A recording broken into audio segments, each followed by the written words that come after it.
Welcome to your French class. Today we will start lesson 1 from ENTRE JEUNE of class 9th. So let's start. Leçon 1, la famille.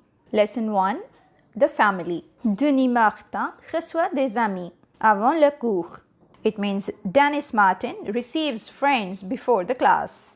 Now here Dennis is talking to Ali and we have been given a conversation between them.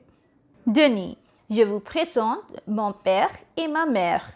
Dennis, I present my father and my mother to you.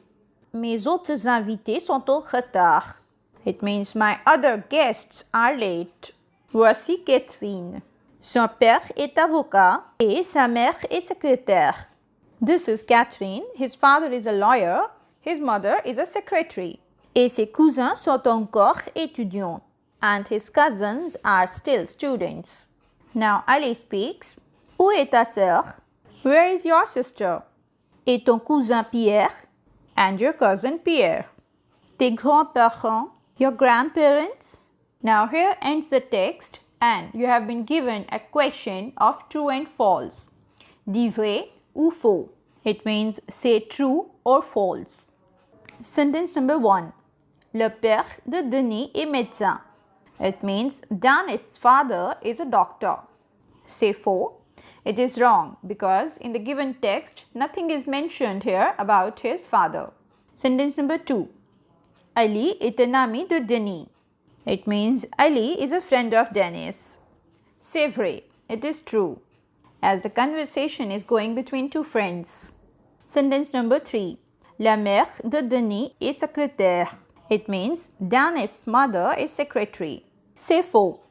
It is wrong because again, in the given text, nothing is mentioned about the profession of Denis' mother. The given information is about Catherine's mother and father. Sentence number 4. Les cousins de Denis travaillent. It means Denis' cousin work. Again, in the given text, we are told about Catherine's cousins who are students. So again, nothing is mentioned about Denis' cousins. So it is also faux. Sentence number 5. Le cousin de Denis s'appelle Paul. It means Denis' cousin is called Paul. C'est faux. This is also wrong because in the given text, Ali asked about his cousin Pierre. Now let's understand les articles. Observez la différence. Observe or notice the difference. Here in the given sentences, they have used both the articles, définis et indéfinis. To understand it more, please go to the above link. C'est un chien. C'est le chien d'Akansha. In the first part, it means it is a dog. Here, it is not a particular one. But now, in the second statement, c'est le chien d'Akansha, it means this is the dog of Akanksha, or you can say this is Akansha's dog. Now here, it has become the particular one. So we have used article défini. We are going to use the same rule for rest of the sentences. When we are not aware to whom the given noun belongs to, we will use article indéfini, and when we know to whom it belongs to, we are going to use article défini. C'est un enfant. This is a child. C'est l'enfant de Colette. It means this is Colette's child. C'est une table. This is a table. C'est la table de Madame Lefebvre. It means this is Madame Lefebvre's table. Now here in this statement, we know to whom the table belongs. Ce sont des livres. It means these are some books. Now here are not particular one for us, so we have not used article défini. But again, in the second part of the sentence, we know to whom it belongs, so we'll use article défini. Ce sont les livres d'Ali. It means these are Ali's books. Ce sont des chaises. It means these are some chairs. Ce sont les chaises d'Ali et de Narchi. It means these are the chairs of Ali and Nargis. Now here again, we are very well aware to whom the chairs belong. Je révise ce que je viens d'apprendre. It means I revise or I am revising what I have just learned. Complète avec un, une, des, le, la, les, comme dans l'exemple. Let's take the example first. C'est un portable. C'est le portable de Sylvie. This is the cell phone. It is Sylvie's cell phone. Now, when in the first part it is not mentioned to whom it belongs to, you are supposed to use article indéfini, and in the second part when it is mentioned to whom it belongs to, again you are going to write article défini.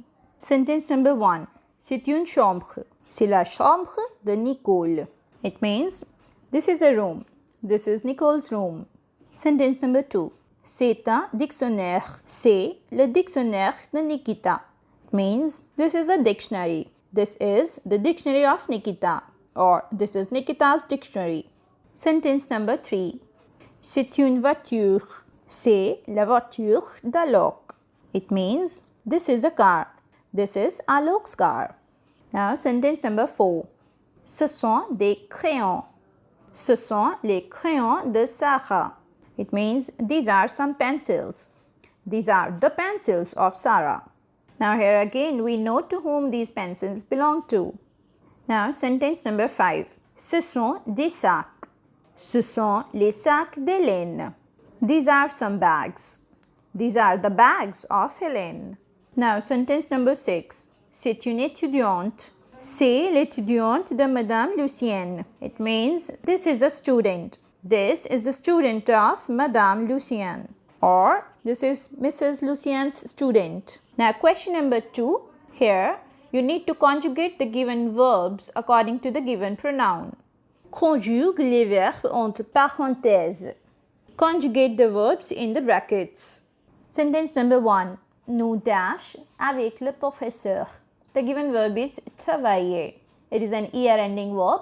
So for nous, we'll drop ER and add ONS. Nous travaillons avec le professeur. It means we are working with the teacher. Sentence number 2. Je dash une chanson française sur Internet. J'écoute une chanson française sur Internet. It means I listen to a French song on the Internet. Now sentence number 3. Nicole dash en Italie en mai. Nicole voyage en Italie en mai. It means Nicole travels to Italy in May. Now sentence number 4. Nancy et Jo dash une pizza. Again we have a GER ending verb. So we'll conjugate it with il plural because here we have two people. Nancy et Jo. Nancy et Jo mangent une pizza. It means Nancy and Joe are eating pizza. Now sentence number 5. Nous dash la chambre. Again we have been given here a GER ending verb. So we'll conjugate it with nous, and this time we'll write E before ending ONS. Nous rangeons la chambre. It means we clean up the room. Now sentence number 6. Tu dash un beau film à la télé. Here we have been given the verb regarder. It is a normal ER ending verb, so we'll conjugate it with tu. Tu regardes de beau film à la télé. It means you are watching a good film on TV. So we'll continue rest of the exercises of this lesson in the next video. So that's it for today. See you in the next video. Till then, bye-bye.